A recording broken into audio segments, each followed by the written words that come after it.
Tun da safe suka je wurin halifa. Ango ya ce, ya amirul muminina, wannan mutum ya shiga gidana ba da izinina ba. Halifa daga kai ya dubi mutumin ya ce, kai waye, ko me yasa ka shiga gidansa ba tare da izini ba? Tanimu Dari ya ce, baka gane ni ba ne ya halifa?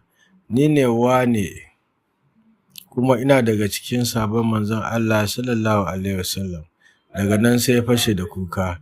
Sai halifa ya gane shi, ya ce masa, kai kuwa me yasa kai nisa da iyalinka har tsawon shekaru da yawa ba labari ko wasiƙa?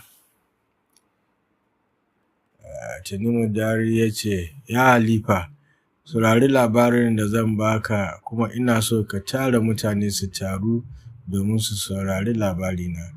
Sai aka yi shela birni da ƙauye, mutane suka taru, kan wurin sarki ya cika maƙil da mutane.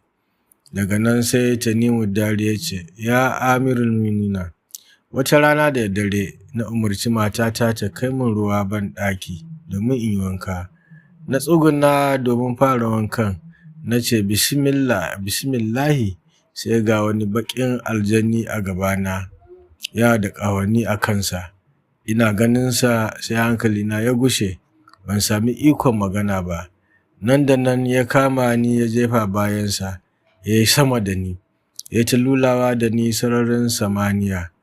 Bayan wani lokaci sai jefa ni wani tsibiri a tsakiyar Bahar Imuhi.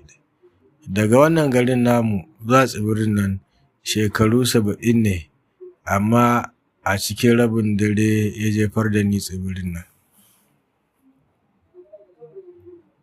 Da faɗuwa ta bisa tsibirin nan ban ƙara ganin ifiritin ba. Da gari ya waye, na ga tsibirin mai yalwa ne, ga kuma tsaunuka ba iyaka. Na yi ta yawo har na yi kwana 10 ban ga iyakarsa ba. A rana ta 11 ina cikin yawo sai na tarar da wata jama'a. Ashe jama'ar aljanu ce kuma kafirai. Allah ya bani ikon ganinsu da idona. Sai suka ɗauke ni suka kai ni gidansu. Na zauna tare da su shekaru 2. Idan na yi sallah sai su ƙona goshina. In na yi karatun Alƙur'ani mai girma sai su yi min duka. Gashi kuma ban san yadda zan gudu ba daga wurinsu ba. Ina cikin wannan halin sai wata rana wata rundunar aljanu musulmi, domin na ji suna kalmar shahada, suka zo garin suka yaƙi kafiran aljanun nan. Suka rusa gidajensu, suka kashe na kashewa, suka kama na kamawa. Ina cikin waɗanda suka kama. Aljannun na musulmi suka koma garinsu da ni. Sai suka ce min, kai wannan mutum daga ina kake, ko me ya kai ka cikin waɗancan arnan? Mu musulmi ne, mun musulunta ne daga Annabi Muhammadu sallallahu alaihi wasallama. Daga nan sai na ba su labarina. Na gaya musu ni sabon manzon Allah ne. Sai suka rungume ni suka so ni so na haƙiƙa. Daga nan suka riƙe ni da girma, babu yunwa babu ƙishirwa. In na tashi yin sallah sai su yi tare da ni. In ina karatun Alƙur'ani mai girma sai su yi da ni.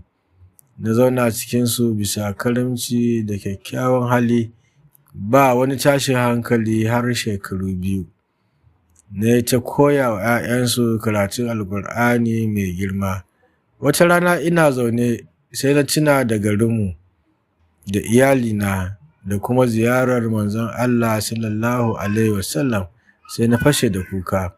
Sai suka ce, me ya faru? Sai na gaya musu na tuna ne da garinmu da iyalina, kuma na daɗe ban yi aikin hajji ba da ziyarar manzon Allah sallallahu alaihi wasallam.